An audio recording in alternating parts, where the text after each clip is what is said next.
Donc, parmi les points qu'on a dit du système de management selon l'OSHA 48 ou le Guidelines de 1989, c'est l'employeur doit développer un bon leadership et des compétences de santé et sécurité au travail.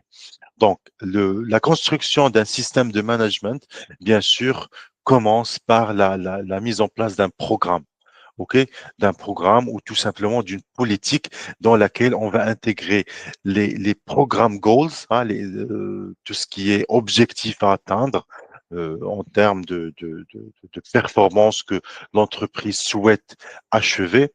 Bien sûr, un engagement pour la mise en place de ces programmes et de ces objectifs. Le management doit également pouvoir identifier les ressources nécessaires et c'est là où on s'aligne par exemple avec la ISO 45001 dans le chapitre support 7.1 ressources.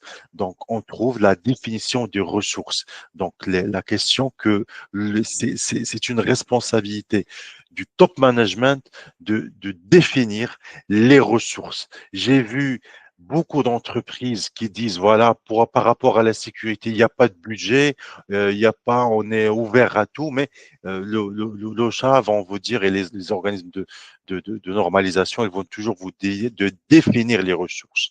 Ce n'est pas juste de dire qu'il n'y a pas de budget, nous sommes prêts à investir tout ce qui est nécessaire. Non, ça reste des objectifs, mais l'idée, c'est de définir exactement quelles sont les ressources nécessaires en termes de personnel et en termes de ressources financières et technologiques pour s'assurer de la mise en place d'un système de management.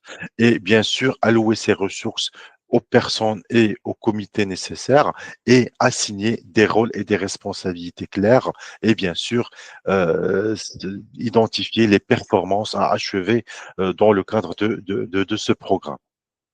Donc, c'est là où on voit l'alignement plus ou moins avec la politique, comme on le voit par exemple la politique britannique ou autre. On parle toujours qu'il faut définir les ressources et les ressources, pas nécessairement budgétaires, mais même en termes de procédures. Quelles sont les procédures et les standards qu'on va mettre en place? Quels sont les rôles et responsabilités, que ce soit des comités à créer ou des personnes, des rôles à désigner pour des personnes? Et bien sûr, une fois ce système est mis en place, on peut dire que la politique, elle est mise en place.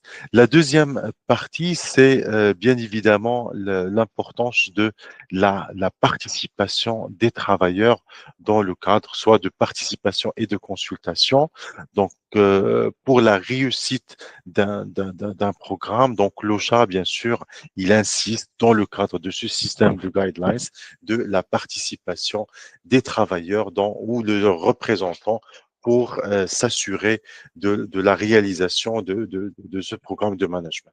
Donc, les travailleurs doivent participer dans l'élaboration du programme depuis sa naissance, depuis la phase de planification.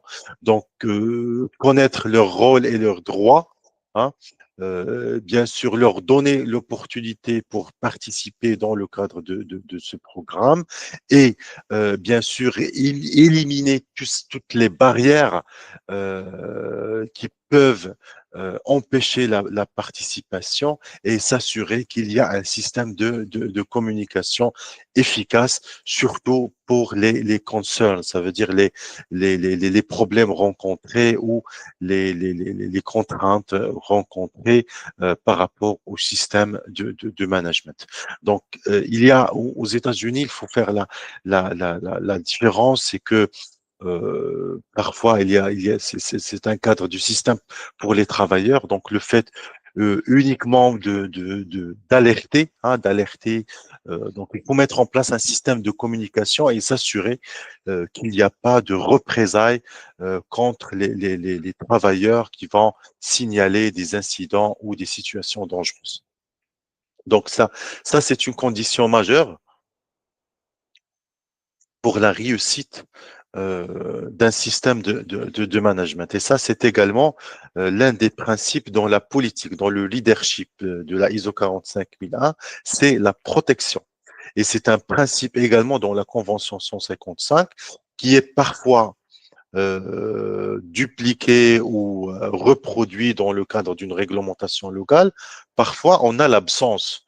Et ça, par exemple, au Maroc, les travailleurs et toute personne, on n'a pas vraiment une loi de protection contre des lanceurs d'alerte. Ok. Un lanceur d'alerte, et c'est là, par exemple, votre contrainte, hein, vous, les professionnels HSE, et toute personne qui travaille dans le cadre d'un système de management des risques, parce que le risque, c'est ça, c'est le risque, on doit l'identifier, on doit alerter d'abord. Et c'est là, vous avez un rôle qui est un peu critique, hein, parce que qui est considéré plus ou moins comme un rôle qui dérange l'organisation parfois. C'est celui de lanceur d'alerte.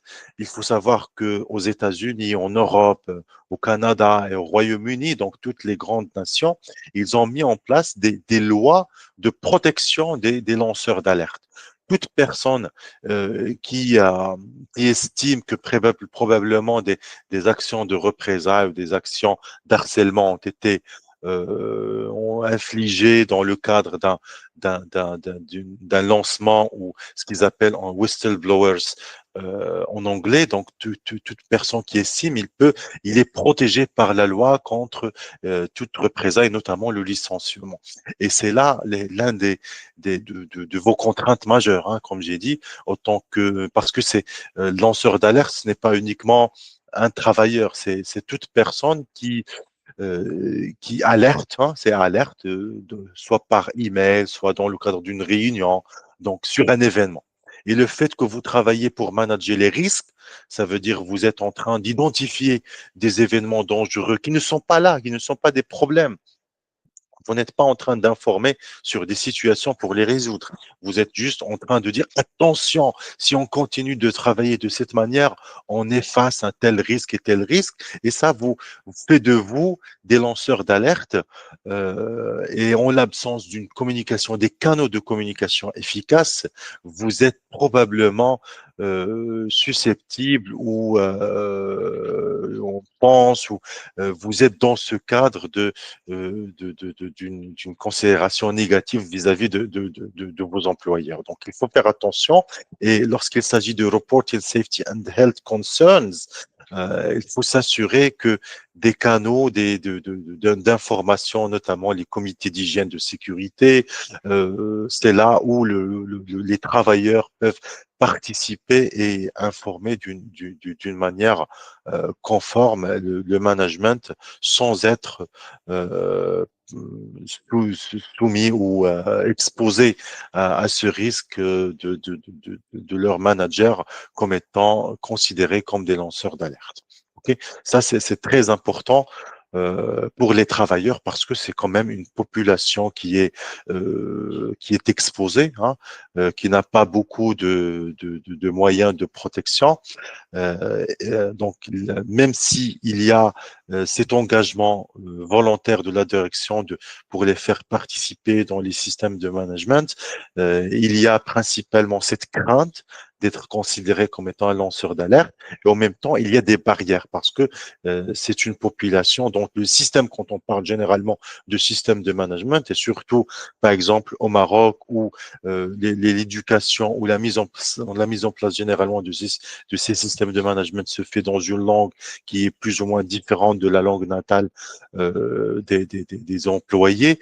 Généralement, les procédures, les moyens de communication sont préparés dans une langue qui n'est pas la langue maternelle des travailleurs. Donc ça, c'est une language barrier, c'est l'une des plus grandes contraintes rencontrées. Également, vous savez, il y a d'autres barrières, notamment la disponibilité, les ressources. Je sais pas, il y a beaucoup de contraintes et le management, dans le cadre du respect de ces guidelines, doivent identifier ces contraintes, ces barrières et de mettre en place des actions pour s'assurer que ces contraintes n'empêchent pas la participation des travailleurs. Donc ça, c'est la différence entre un système de management volontaire adopté par l'organisation et un simple alignement, compliance avec les exigences des systèmes de management, des exigences de l'OSHA dans son cadre de réglementation fédérale, comme j'ai dit, qui est affiché dans leur site officiel de l'OSHA du département de travail.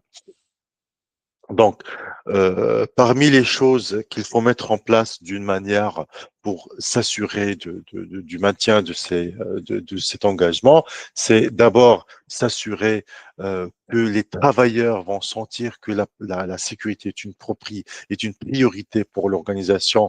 Il y a 9 principes, 9 pratiques à mettre en place. C'est des pratiques réelles à mettre en place. C'est dans le cadre des communications avec les travailleurs, doivent toujours sentir que la sécurité est une priorité. Bien sûr, le deuxième, c'est de s'assurer que le manager donnera toujours l'exemple. Que du respect, que ça soit par son comportement, ses discussions, ses conversations avec les travailleurs, l'implémentation d'un système de reporting qui est facile il est adapté aux employés et non pas un système qui est un peu sophistiqué, développé. J'ai vu beaucoup des initiatives qui sont très bien développées, des intranets, mais dans lesquels donc l'opérateur n'ont pas d'accès. Et ça, j'ai audité une dizaine de sociétés qui ont mis en place ce type de système de management.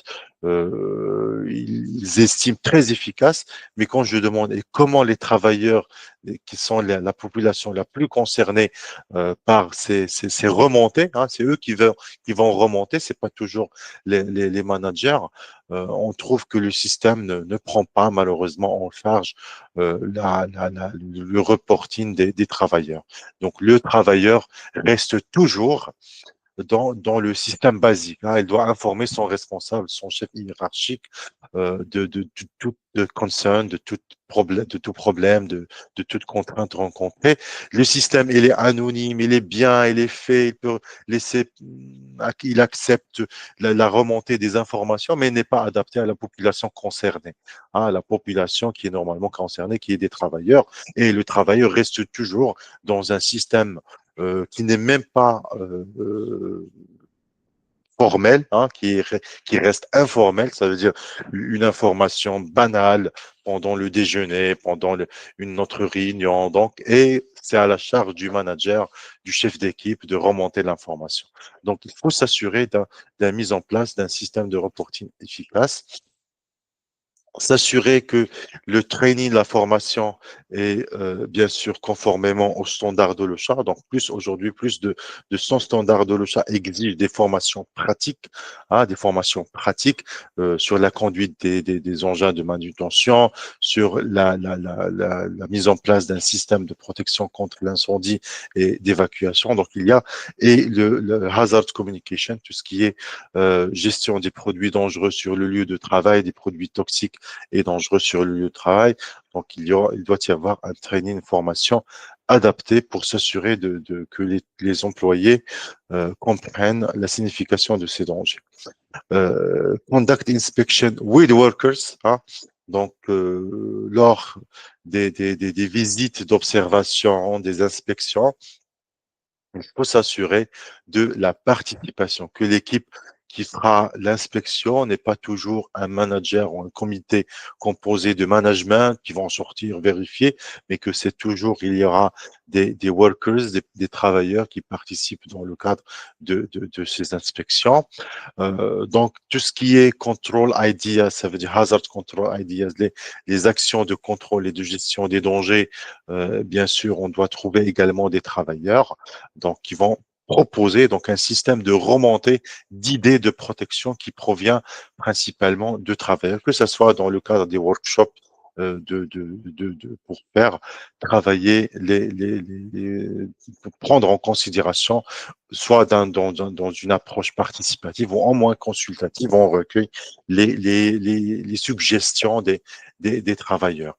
Donc, tout ce qui est l'implémentation et la mise en place, donc, il faut s'assurer que tout ce qui est implémentation a été évalué dans le cadre de son efficacité par les travailleurs et pour la gestion également des urgences et la mise en place des compliance ou des améliorations, c'est qu'il y a la participation des travailleurs. Ça, c'est vraiment 9 pratiques importantes